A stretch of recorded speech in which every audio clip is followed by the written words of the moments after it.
Hey guys, welcome back to my channel. In today's video, I'm going to show you how to download and log in KBC Browserless Mobile.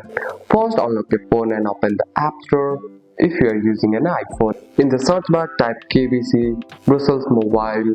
Look for the official app with the official KBC Browserless logo. Then tap Install or Get to download it. Wait a few seconds for app to install. Once the app is complete, tap Open. KBC Browser mobile app will launch your home screen. On the home screen, tap Login.